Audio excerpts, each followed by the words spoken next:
Kita beralih ke informasi selanjutnya, Saudara. Diiming-iming uang sebesar 20 juta rupiah, gadis 15 tahun terlibat dalam kasus peredaran sabu. Kasus tersebut dibongkar oleh Satres Narkoba Polres Nunukan di Pelabuhan Tradisional Haji Putri pada Senin 6 Desember. Kapolres Nunukan AKBP Riki Hadianto mengatakan gadis yang menjadi tersangka itu berinisial S 15 tahun. Tak hanya S, dalam kasus yang sama terlibat dua tersangka wanita berstatus ibu rumah tangga berinisial R 42 tahun dan P 51 tahun yang membawa sabu seberat 2 kg dari Tawau menuju Parepare. Informasi lebih lengkapnya akan disampaikan oleh rekan jurnalis kami dari Tribun Kaltara, ada Febrianus Felis di sana. Halo Felis. Ya, halo Firda. Ya, Felis, bisa Anda informasikan apa yang dijanjikan Bandar Narkoba itu kepada 3 tersangka apabila lolos membawa sabu ke Parepare? Baik, dari keterangan Kapolres Nunukan, AKBP Riki Hadianto mengatakan untuk gadis yang berusia 15 tahun, inisial S, berperan sebagai kurir. Dia mengambil dan membawa barang sabu 2 kilo dari Tawau Malaysia dan rencana akan dibawa ke Parepare dengan diiming-imingi sebesar upah 20 juta rupiah. Dan status tersangka S itu putus sekolah. Dan dari keterangan ataupun pengakuan dari tersangka S pada saat dilakukan penyelidikan, S mengaku melakukan hal ini pertama kali. Dan dalam kasus yang sama juga terlibat 2 wanita yang berstatus sebagai ibu rumah tangga, yaitu berinisial R 42 tahun dan P 51 tahun. Dan untuk tersangka R dan R juga berperan sebagai kurir, sama membawa sabu dari Tawau menuju Parepare. Dan perlu diketahui bahwa R merupakan orang kepercayaan Bandar Sabu, inisial H, yang kini ditetapkan statusnya menjadi DPO yang berada di Malaysia saat ini. Dan tersangka R itu merekrut tersangka P dan dijanjikan upah oleh Bandar sebesar Rp8.000 Malaysia atau setara dengan uang Indonesia 27 juta. Kemudian upah yang sama juga dijanjikan oleh R kepada P senilai 27 juta.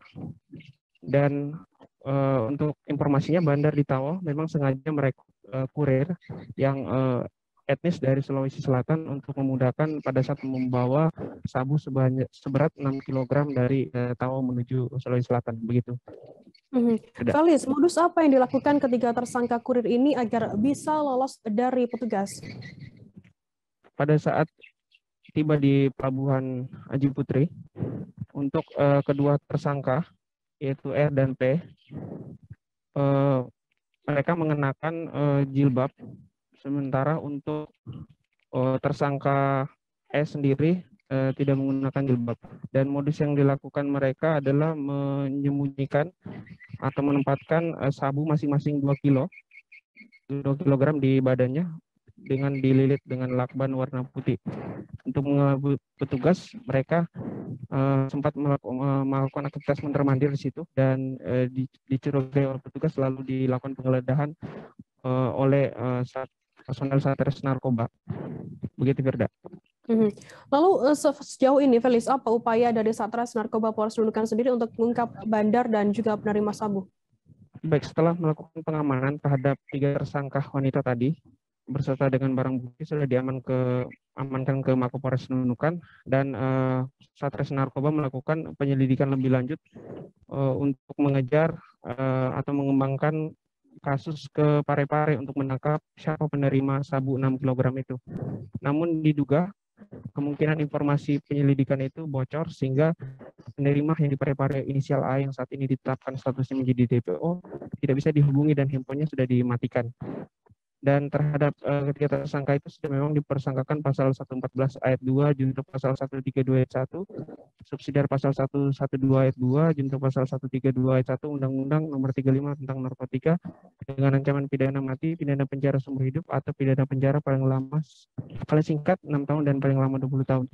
Dan saat ini masih terus dilakukan pengembangan untuk